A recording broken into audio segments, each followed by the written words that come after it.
నమస్తే. నేను మీ Gopi. Welcome back to మనం టీవీ. ప్రస్తుతం మనతో పాటు ఉన్నారు పొలిటికల్ అనలిస్ట్ అప్పసాని రాజేష్ గారు. ఆయనతో మాట్లాడదాం. సార్ నమస్తే అండి. నమస్కారం. సార్ గుంటూరు జైల్లో నందిగాం సురేష్ గారు రిమాండ్ ఖైదీగా ఉన్నారు. సో అదేవిధంగా అదే జైల్లో విజయ్ పాల్ గౌడ్ ఉన్నాడు. అంటే మాజీ పోలీస్ ఆఫీసరు. ఏదైతే మన రఘురామకృష్ణరాజు కొట్టిన కేసులో ఆయన నిందితుడిగా ఉన్నాడు. సో నిన్న ములాఖాత్ ద్వారా సకల శాఖ మంత్రి సజ్జల రామకృష్ణారెడ్డి కలవడానికి వెళ్ళారు. నందిగాం సురేష్ గారిని పరామర్శించడానికి వెళ్ళినట్టుగా వెళ్ళారు. కానీ అక్కడ జరిగింది అది కాదంట. అంటే నిన్న సజ్జల రామకృష్ణారెడ్డి వెళ్ళింది అప్రూవల్ గా మారొద్దు అని చెప్పడానికి కొన్ని సంకేతాలు పంపించడానికి అయితే వెళ్ళినట్టుగా కొన్ని వార్తలతో వస్తున్నాయి. సో దాని మీద మీ స్పందన ఏంటి? ఇప్పుడు రఘురామకృష్ణరాజు గారి మీద జరిగిన కస్టోడియల్ టార్చర్కి సంబంధించి జరిగిన కేసు నమోదైన కేసులో నాటి సిఐడి అడిషనల్ డీజీ తర్వాత డీజీ హోదాలో ఉన్నారు. పివి సునీల్ కుమార్ గారు అక్యూజ్డ్ నెంబర్ 1గా ఉన్నారు. పిఎస్ఆర్ ఆంజనేయులు గారు నాటి ఇంటెలిజెన్స్ చీఫ్, ఆయన అక్యూజ్డ్ నెంబర్ 3గా ఉన్నారు. నాటి ముఖ్యమంత్రి నేడు పులివెందుల ఎమ్మెల్యే జగన్మోహన్ రెడ్డి గారు అక్యూజ్డ్ నెంబర్ 3గా ఉన్నారు. ప్రస్తుతం అరెస్ట్ అయ్యి జైల్లో ఉన్న ఏఎస్పీ విజయపాల్ గారు, ఆయన అక్యూజ్డ్ నెంబర్ 4గా ఉన్నారు. Guntur general hospital doctor Prabhavati గారు అక్యూజ్డ్ నెంబర్ 5గా ఉన్నారు. ఇటువంటి కేసులో ఇప్పటికే పలు దఫాలుగా విచారణ ఎదుర్కొంటూ ఉండి సిఐడి నుంచి కస్టడీ పిటిషన్ ద్వారా సిఐడిలో కస్టడీ ద్వారా కూడా విచారణ జరుపుతా ఉన్న విజయపాల్ గారు వైసీపీ పార్టీ పట్ల, వైసీపీ నాయకత్వం పట్ల కొంత కినుక వహించున్నారు. వాళ్ళు ఇచ్చిన ఆదేశాలు పాటించిన పర్యవసానం ఇవాళ నేను జైల్లో ఉన్న ఒక పోలీస్ అధికారిగా ఒంటి మీద యూనిఫామ్ తోటి దర్పంగా బతికిన నేను ఇవాళ ఒక ముద్దాయిలాగా జైల్లో గతంలో నా చేత అరెస్టు కాబడ్డ నిందితుల సమక్షంలో నేను కూడా ఆ జైల్లో ఉండాల్సి వస్తుంది అని చెప్పి ఆయన వాపోతున్నట్టుగా వార్తలు వింటా ఉన్నాం మనం కూడా. అది అవును. నాకెందుకు వచ్చిన కర్మ ఇది? రఘురామకృష్ణరాజు గారితో నాకేం పర్సనల్గా రైవలరీ లేదు. జగన్మోహన్ రెడ్డి గారి ప్రభుత్వంలో ఉన్న పెద్దలు ఇచ్చిన ఆదేశాలు పాటించినందుకు ఇవాళ వాళ్ళందరూ క్షేమంగా బయట తిరుగుతూ ఉన్నారు. నాకు ఈ గతి పట్టింది అని చెప్పని ఆయనే కదా ఆ స్థానంలో ఎవరన్నా వాపోతారు అలా. అవును. ఇటువంటి పరిస్థితిలో ఆయనకి ఎవరు ఆదేశాలు ఇస్తే రఘురామకృష్ణరాజు గారి మీద ఆ విధమైన వికృతత్వాన్ని ప్రదర్శించారు, అంత క్రూరత్వాన్ని ప్రదర్శించారు అనేది ఆయన కనుక నోరిప్పారనుకో, ఇప్పుడు ఈ కేసులో అక్యూజ్డ్గా ఉన్న 1, 2, 3 అందరూ లోపలికి వెళ్ళిపోతారు. దాంతో ఏంటి, వీలైనంత వరకు ఆయన్ని మచ్చిక చేసుకోవడానికి చేసే ప్రయత్నంలో భాగంగానే ఆయన హైకోర్టులో కేసు క్వాష్ చేయమని చెప్పని పిటిషన్ ఫైల్ చేసుకుంటే, ముందస్తు బెయిల్ పిటిషన్ ఫైల్ చేసుకుంటే పెద్ద పెద్ద లాయర్లను తీసుకొచ్చి ఆయన తరఫున వాదింపజేశారు. అలాగే సుప్రీంకోర్టులో కూడా చాలా సీనియర్ లాయర్లు, చాలా ఖరీదైన లాయర్లతోటి ఆయన కేసును వాదింపజేశారు. కోట్ల రూపాయల ఫీజులు తీసుకున్న లాయర్లతోటి ఒక ఏఎస్పీ ఏంటి, ఇతనికి 2 సీనియర్ కౌన్సిల్స్ సుప్రీంకోర్టులో వాదించడం ఏంటి అని చెప్పని ధర్మాసనం ఆశ్చర్యపోయింది. ఇంత స్తోమత ఉందా ఇతనికి అని చెప్పని. అది అతను పెట్టుకున్న లాయర్లు కాదు. అతన్ని కాపాడకపోతే ఆ కాన్సిక్వెన్సెస్ ఎలా ఉంటాయి అనేది తెలుసున్న జగన్మోహన్ రెడ్డి గారి బృందం అతను కాపాడే ప్రయత్నం చేశారు. చేసినా కూడా గౌరవ సుప్రీంకోర్టు అతనికి ముందస్తు బెయిల్ ఇవ్వడానికి నిరాకరించిన నేపథ్యంలో అతని అరెస్టు జరిగింది, విచారణ జరుగుతూ ఉంది. మరి బహుశా నిన్నటిదాకా తినిపించిన గోరుముద్దలు సరిపోలేదేమో, ఇప్పుడు జైల్లోకి వెళ్ళేటప్పటికీ ఆయన వైపు నుంచి ఇంకా డిమాండ్లు పెరుగుతూ ఉన్నట్టున్నాయి. ఆయన నోరిపితే వీళ్ళందరి భవిష్యత్తుతో ముడిపడి ఉంటుంది కాబట్టి ఖచ్చితంగా కాపాడే ప్రయత్నం చేస్తారు, బై హుక్ ఆర్ కుక్. ఎందుకనంటే గతంలో చూసాం మనం, జగన్మోహన్ రెడ్డి గారి మీద 11 సిబిఐ కేసులు నమోదై ఉన్నాయి. అవును. ఆయన 2013 సెప్టెంబర్ 23వ తారీఖు రోజు ఆ కేసుల్లో బెయిల్ దక్కించుకున్నారు, కండిషన్ బెయిల్. ఆ కండిషన్స్ ఏం పెడతారు బెయిల్ ఇచ్చినప్పుడు? కేసుని ప్రభావితం చేయకూడదు, సాక్షుల్ని బెదిరించే ప్రయత్నం చేయకూడదు, కేసు విచారణకు సహకరించాలి, విదేశాల్లో కానీ ఎక్కడికైనా పర్యటించడానికి కోర్టు అనుమతితోటే పర్యటించాలి, మీ పాస్పోర్ట్ మా దగ్గర సరెండర్ చేయండి, ఇట్లాంటి కండిషన్స్ పెట్టి బెయిల్ ఇస్తారు. ఆ కండిషన్స్ ఉల్లంఘనకి జగన్మోహన్ రెడ్డి గారు పాల్పడుతున్నారు. ఆయన ప్రజల చేత ఎన్నిక కాబడ్డ ముఖ్యమంత్రి హోదాలో ఉండి కేసు విచారణ ప్రభావితం చేస్తున్నారు, బెయిల్ కండిషన్స్ ఉల్లంఘిస్తున్నారు అని చెప్పని స్పష్టమైన సాక్ష్యాధారాలతోటి రఘురామకృష్ణరాజు గారు ఆయన మీద బెయిల్ రద్దు పిటిషన్ ఫైల్ చేశారు. ఆయన బెయిల్ రద్దు చేయండి అని చెప్పని దాంట్లో క్లియర్గా మెన్షన్ చేశారు, సాక్షుల్ని ప్రభావితం చేస్తున్నారు అని చెప్పని. వీళ్ళకి ఇంకా చాలా ఘనమైన ట్రాక్ రికార్డు ఉంది. వివేకానంద రెడ్డి గారి హత్య జరిగింది. ఆ హత్యలో బాధ్యులు సూత్రధారులు ఎవరు అని చెప్పని సిబిఐ ఎవరిని బుక్ చేసింది? జగన్మోహన్ రెడ్డి గారి కజిను, వైసీపీ పార్టీ మూడో దఫా ఎంపీ వైఎస్ అవినాష్ రెడ్డిని, వాళ్ళ నాన్న భాస్కర్ రెడ్డిని, జగన్మోహన్ రెడ్డి గారి అనుంగ అనుయాయుడు దేవిరెడ్డి శివశంకర్ రెడ్డిని, ఇటువంటి వాళ్ళందరినీ అరెస్ట్ చేశారు. ఆ కేసులో దస్తగిరి అప్రూవర్గా మారాడు.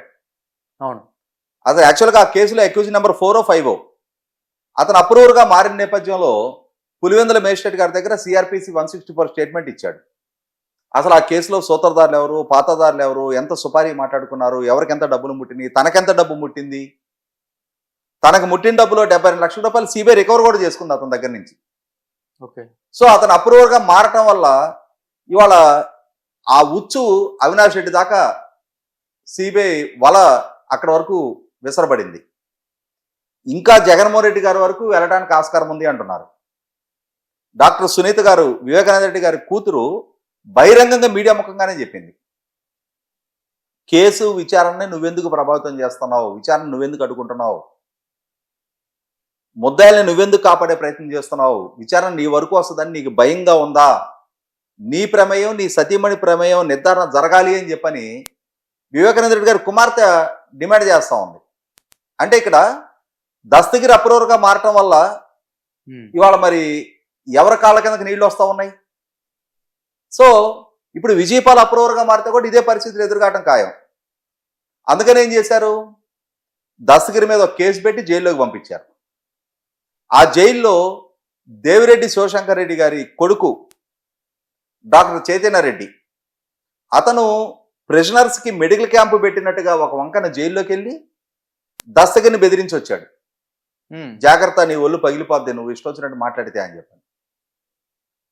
మరి దస్తగిరి దాన్ని మళ్ళీ బయట పెట్టాడు. ఇప్పుడు ఇష్యూ సుప్రీంకోర్టుకి చేరింది. జైల్లో అంటే అప్రూవర్గా మారిన దస్తగిరిని బెదిరించిన వ్యవహారం సుప్రీంకోర్టుకి చేరింది. ఇప్పుడు అదేవిధంగా ఇప్పుడు విజయపాల్ని వీళ్ళు డైరెక్ట్గా కలిసి కనుక బెదిరిస్తే, నువ్వు గనక మా గురించి చెప్తే, నువ్వు అప్రూవర్గా మారితే నీ ఈపు చీరేస్తామని చెప్పని చెప్పారనుకో, డెఫినెట్గా అతను బయట పెడతాడు. లేదు ఏం చేయాలి ఇంకప్పుడు, ఇంకొక ఎవరో ఒకళ్ళ ద్వారా బాబు నువ్వు చెప్పొద్దు, బయట నీకేం కావాలో అడుగు, ఇప్పటిదాకా నేను కాపాడుకుంటూ వచ్చాం కదా, సుప్రీంకోర్టు దాకా మేము లాయర్లను పెట్టాం కదా, నీకు మంచిగా సూట్ కేసులు అందుతాయి. లేదంటే ఇప్పుడు నిన్న అంబటి రాంబాబు ఒక ట్వీట్ చేశాడు కదా, పుష్ప సినిమాలో సోఫాలు అందటం గురించి, నీకు కూడా ఒక సోఫా అందిస్తామని చెప్పని చెప్తారేమో. మరి ఏదో ప్రయత్నం చేసుకోవాలి. ఇప్పుడు అందితే చుట్టూ, లేకపోతే కాళ్ళు, అయితే బెదిరించాలి. అధికారం ఉన్న వాళ్ళు బెదిరించి వ్యవస్థలు చేతిలో పెట్టుకొని శాసించి బతికారు. ఇప్పుడు అధికారం కోల్పోయారు. కాబట్టి ఇప్పుడు కాపాడబడాలి అని అంటే కాళ్ళబేరానికి వెళ్ళాలి. ఆ కాళ్ళబేరానికి డైరెక్ట్గా వెళ్ళడానికి సంకోచించి ఇప్పుడు నందిగం సురేష్ ద్వారా ప్రయత్నం చేస్తున్నట్టుగా ఉంది. ఎందుకంటే వీళ్ళకి ఆ చరిత్ర ఉంది, ఆ నేపథ్యం కళ్ళ ముందు కనిపిస్తూ ఉంది. సాక్షుల్ని బెదిరించటాలు, విచారణ ప్రభావితం చేయటాలు.